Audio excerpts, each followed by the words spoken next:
বাংলাদেশের ভাগ্য বাংলাদেশের তরুণরা নির্ধারিত করে। ইসলামী ছাত্র শিবিরও নানা ধরনের বই প্রকাশ করে। আমাদের প্রত্যেকটা বই সাধারণ শিক্ষার্থীদেরকে অনেক বেশি উপকৃত করবে। যেহেতু বইমেলায় নানা ধরনের বই আছে, আমরা চাই যে তরুণ প্রজন্ম বই পড়ুক, সবাই বইমুখী হোক। আমরা যদি জাতি হিসাবে বইমুখী হতে পারি তাহলে আমরা সামনের দিকে এগিয়ে যাবো ইনশাআল্লাহ। তো সেই প্রত্যাশা থেকে মূলত ইসলামী ছাত্র শিবিরও নানা ধরনের বই প্রকাশ করে। তো এ ধরনের এক ঝাঁক বই নিয়ে মূলত আমরা আজকের বইমেলায় হাজির হয়েছি।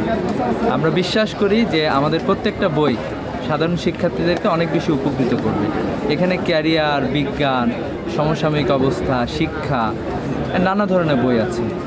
তো আমরা প্রত্যাশা করি যে সবাই আসলে, বই কিনলে আমরা অনেক বেশি উপকৃত হব।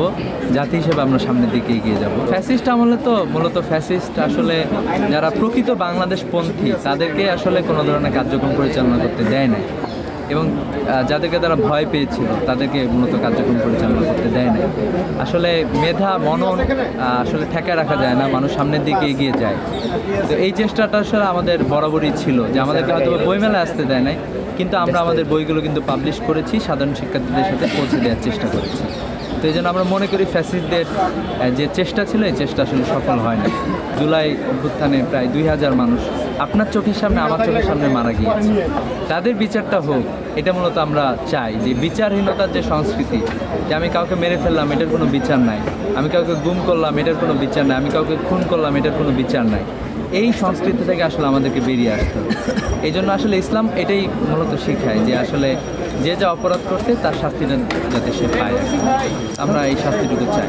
সামনে আসলে কি ধরনের বাংলাদেশ দেখতে চান? আমরা একটি কি ধরনের বাংলাদেশ গড়ে তুলতে সমৃদ্ধ এবং ঐক্যবদ্ধ বাংলাদেশ দেখতে চাই। যারাই বাংলাদেশের বিরুদ্ধে অবস্থান গ্রহণ করবে, কেউ ভারত থেকে, কেউ পাকিস্তান থেকে, কেউ অন্য কোনো দেশ থেকে বাংলাদেশকে চালানোর চেষ্টা করবে, আমরা তাদের বিরুদ্ধে। আমরা চাই যে বাংলাদেশপন্থীরা সামনের দিকে এগিয়ে যাবে। বাংলাদেশের ভাগ্য বাংলাদেশের জনগণ নির্ধারণ করবে, বাংলাদেশের তরুণরা নির্ধারণ করবে। অন্য কোনো দেশের প্রেসক্রিপশনে বাংলাদেশ চলবে না, এটাই মূলত আমরা চাই। ছাত্রদল আসলে আমাদের বন্ধুপ্রতিম সংগঠন হিসেবে আমরা মনে করি, কারণ হচ্ছে তারা সবাই মিলে ঐক্যবদ্ধভাবে ফ্যাসিবাদকে হটানোর জন্য কাজ করেছি। তো এখন আমরা মনে করি যে আমাদের সবাইকে আসলে ছাত্রমুখী হইতে হবে। ছাত্ররা যেটা চাই সেটাই মূলত আমাদেরকে দিতে হবে। আমরা কিছু কিছু জায়গায় চেষ্টা করছি, তারাও কিছু কিছু জায়গায় চেষ্টা করছে। তা আমরা কিন্তু এখন পর্যন্ত এরকম কোনো সংঘর্ষ আসলে সেইভাবে দেখি নাই আর কি।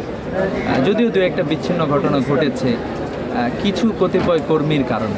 তো আমরা মনে করি যে আমাদের জাতীয় ঐক্যের জন্য সবাই ঐক্যবদ্ধ হয়ে সামনের দিকে এগিয়ে যাইতে হবে। সেই প্রত্যাশাটাই মূলত আমরা সবার কাছ থেকে করি। আমরা নানাজন নানা আদর্শ ধারণ করি, কিন্তু আমরা যাতে সুন্দরভাবে আদর্শ উপস্থাপন করতে পারি। যে আমরা হয়তোবা আদর্শ চাপায় দেওয়ার ব্যাপার থাকে, আবার আদর্শ হচ্ছে প্রকাশ করার ব্যাপার থাকে। আদর্শ প্রকাশ করে কেউ যদি আদর্শ কারো গ্রহণ করতে পারে, এই পন্থায় মনে হয় আমরা আগাইতে চাই।